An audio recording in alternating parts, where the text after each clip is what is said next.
예, 마침내 가나안 정복 전쟁이 마무리가 되는 모습인데요. 여기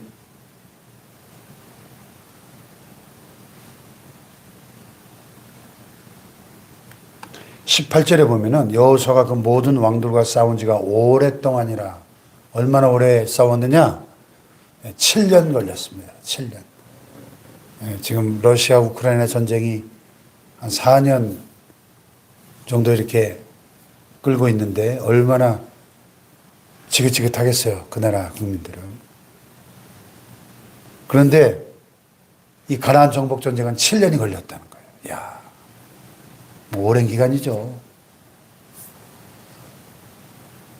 그런데 중요한 것은 여기 보면 23절 끝에 그 땅에 전쟁이 그쳤더라. 이렇게 마무리가 됐는데 7년간의 가나안 정복 전쟁의 결과가 중요한 거죠. 16절에 보면 여호수아가 점령한 그 지역이 동서남북으로 딱 설명이 되고 있습니다. 여호수아가 이같이 그 온 땅, 산지와 네겝과 고센 온 땅과 평지와 아라바와 이스라엘 산지와 평지를 점령하였으니 세일 올라가는 한락산에서부터 헤르몬산 아래 레바논 골짜기의 바알갓까지라. 그들의 왕들을 모두 잡아 쳐 죽였다 그랬어요. 그러니까 최남단 경계부터 최북단까지 지금 우리가 그 팔레스타인 지도에서 보는 하나님이 약속하신 그 가나안 온 땅을 점령할 수 있었다는 거죠. 그런데 여러분 40여 년 전 이스라엘 백성들이 가데스 바네아라는 곳에 이르렀을 때 12명의 정탐꾼을 뽑아서 그 가나안 땅을 정탐하게 했잖아요. 그때 여호수아도 같이 갔잖아요. 그런데 그 가나안 땅을 그때 정탐하고 돌아온 12명의 정탐꾼들이 돌아와서 보고할 때 여호수아 갈렙을 제외한 10명은 굉장히 부정적으로 보고를 했죠.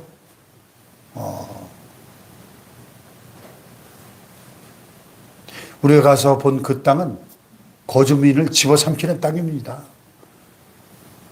그곳의 성읍들은 크고 견고하고 그곳 주민들은 안악자손입니다. 안악자손이란 말은 그 성경의 창세기에 보면 네피림 나오잖아요. 네피림. 거인족들의 후예라는 뜻입니다. 그들은 거인들입니다. 우리가 보니까 우리는 메뚜기 같았습니다. 우리는 절대로 그 땅에 들어가지 못할 겁니다. 이렇게 불신앙으로 보고를 하니까 이스라엘 백성들이 전부 그 부정적인 보고에 감염되고 말았죠. 근데 여호수아 갈렙 두 사람만 옷을 찢으면서 회중 앞으로 나와가지고 무슨 소리입니까? 우리가 가서 본 땅은 심히 아름다운 땅이고 우리가 가져온 이 과일들 보십시오.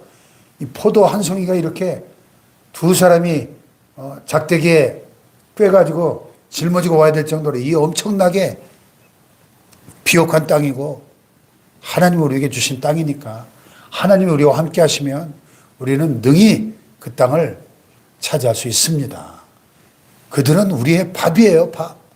그들을 두려워하지 마십시오. 그들의 보호자는 그들에게서 떠나갔고 하나님이 우리와 함께하고 계십니다. 우리가 가서 그 땅을 취합시다.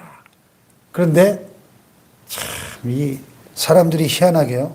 긍정적인 말보다는 부정적인 말에 훨씬 영향을 잘 받거든요. 그래서 여호수아 갈렙의 말을 받아들인 것이 아니고 이 불신앙적인 10명의 정탐꾼의 말을 받아들여가지고 밤새도록 통곡하고 우리는 다 죽었습니다. 모세와 하나님을 향해서 원망하면서 왜 우리를 애굽에서 매장지가 없어서 우리를 여기까지 끌고 와가지고 가나안 땅에 사람들 칼에다 맞아 죽게 하려고 하는 겁니까? 우리가 지금이라도 지도자를 다시 세워서 애굽으로 돌아가는 게 낫지 않겠습니까? 막 이러가면서 원망하고 불평하니까 하나님이 아주 진노하셨죠. 그래서 내가 이 백성들을 다 쓸어버리고 모세 너 한 사람 통해서 내가 다시 시작하겠다. 근데 모세가 하나님 앞에 간절히 중보해서 진멸되지는 않았지만은, 그러나 그들이 원망한 죄 때문에 가나안 땅에 한 명도 못 들어갔죠. 출애굽 1세대. 그들이 그 가나안 땅을 정탐한 날수대로 하루를 1년으로 계산해서 40일을 정탐했었는데 40년 동안을 광야에서 자기들 말처럼 메뚜기처럼 방황하다가 죽을 것이다. 하나님이 벌을 선언하셨죠. 그래서 결국 여호수아 갈렙 두 사람을 빼고는 다 광야에서 메뚜기처럼 이리저리 방황하다가 죽어갔죠. 40년의 그 귀한 세월을 광야에서 뺑뺑이 돌다가 다 멸망당하고 말았다. 자, 40년의 세월이 흘러서 여호수아가 어떻게 했어요? 그 가나안 그 땅 전체를 다 점령했다고 여기 나오잖아요. 점령했다고. 그들이 그렇게 무서워했던 아낙 사람들 아낙 사람들 어떻게 됐어요? 이스라엘 온 산지에서 아낙 사람들을 어떻게 해요? 멸절했대요. 그가 또 그들의 성읍들을 어떻게 해요? 진멸하여 바쳤대요. 그래서 이스라엘 자손의 땅에는 아낙 사람들이 어떻게 됐습니까? 하나도 남지 않았다. 하나도. 10명의 정탐꾼들이 그렇게 공포에 떨었던 그 거인 아낙 자손들, 자기들은 메뚜기 같다고 보고했던 그 아낙 자손들, 여호수아는 한 명도 남기지 않고 다 전멸시켰다는 거예요. 여러분, 이것이 믿음의 사람과 불신앙의 사람의 결정적인 차이인 거죠. 하늘과 땅 차이 아닙니까?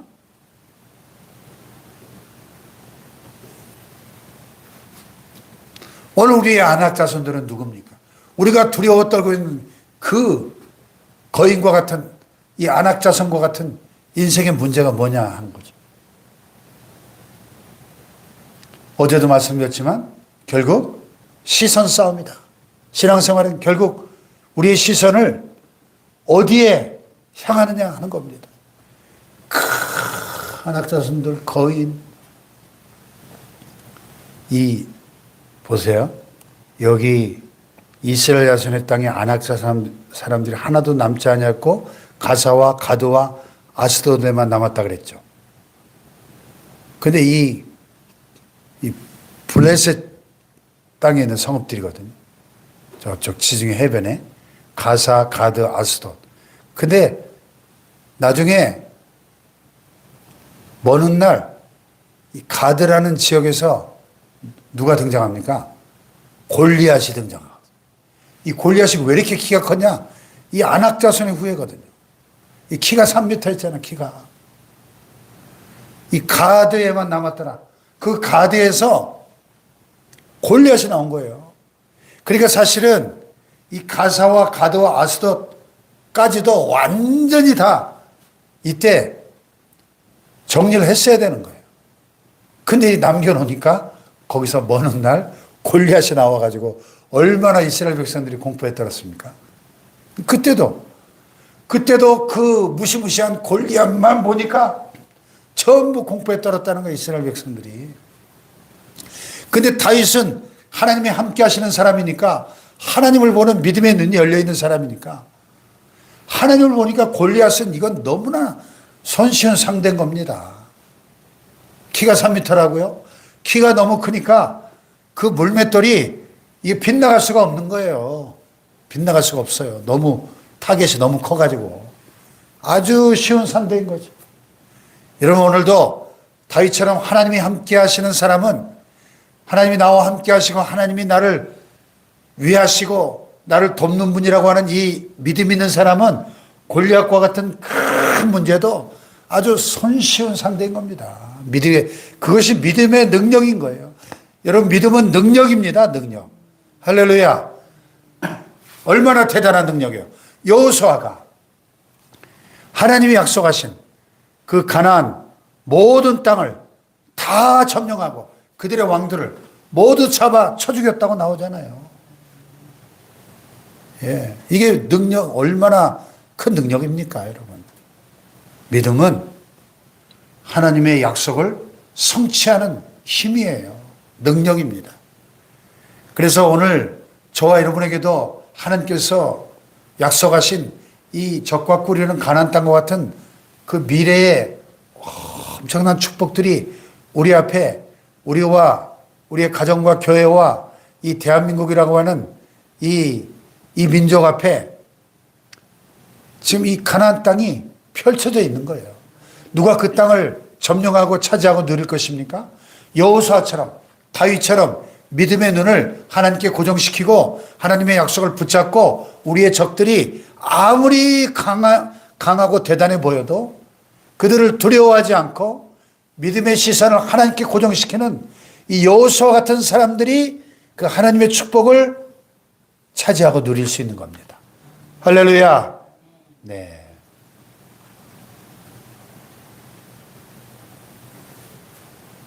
그래서 기브온 주민 히위 족속 외에는 이스라엘 자손과 화친한 성읍이 하나도 없고 이스라엘 자손이 싸워서 다 점령했다. 기브온 주민들은 이스라엘과 함께 하시는 하나님의 소식을 듣고 겸비해서, 비록 그 수단이 좀 그랬지만은, 속이는 방법이었지만은, 그 이스라엘 민족의 종이 되기를 자처함으로 그들과 화친 조약을 맺음으로 진멸당하지 않았잖아요. 겸손한 그들에게는 하나님의 긍휼의 은혜가 임했잖아요. 예. 그러나 나머지 가나안 모든 족속들은 다 이스라엘이 싸워서 점령했다는 겁니다. 왜냐하면 그들의 마음이 완악하여 이스라엘 대적하여 싸우러 온 것은 여호와께서 그리하게 하신 것이다. 그들을 진멸하여 바치게 하여 은혜를 입지 못하게 하시고 여호와께서 모세에게 명령하신 대로 그들을 멸하려 하심이었더라. 그러니까 이 가나안 족속들을 점령하고 전쟁을 통해서 그 땅을 차지하게 하신 것은 이스라엘에게 하나님의 약속을 성취하게 하신 목적도 있었지만은 또 한편으로는 그 완악한 이 악한 가나안 족속들을 향한 하나님의 심판이었다는 거예요. 그들의 마음이 완악했다, 강팍하고 이스라엘 대적하여 싸우러 온 것은 결국 하나님을 대적한 거잖아요. 하나님의 백성들을 대적한 것은 하나님을 대적한 것이거든요. 그러니까 하나님이 심판하신 거예요. 그리고 이 가나안 족속들은 심히 패역하고 타락한 족속들이었습니다. 거의 짐승 수준으로 타락한. 그래서 온갖 인간이 저지를 수 있는 모든 죄악들을 우상숭배부터 시작해서 온갖 죄악이 넘쳐났던 족속이기 때문에 하나님의 저울에 이들의 죄악이 하나님의 저울에 달아보실 때 그 한도를 넘었기 때문에 심판이 임한 거예요. 언제나 하나님은 인간들의 죄악을 저울에 달아보십니다.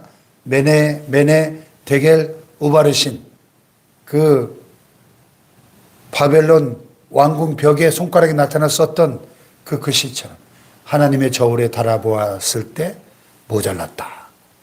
그러니까 하나님의 저울이 무게가 차면 심판이 임하는 거예요. 반드시.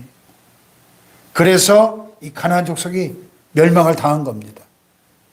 이스라엘을 통해서 가나안 족속들을 심판하신 거예요. 오늘 우리는 여호수아처럼 여호수아가 가서 산지와 헤브론과 드빌과 아납과 유다 온 산지와 이스라엘의 온 산지에서 아낙 사람들을 멸절하고 그가 또 그들의 성들을 진멸하여 바쳤으므로 여호수아처럼 이 모든 적들을 정복하고 하나님의 약속을 성취하고 그 가나안 땅을 온전히 차지해서 누리는 축복의 주인공들 될 수 있기를 주님의 이름으로 축복합니다. 기도하십시다.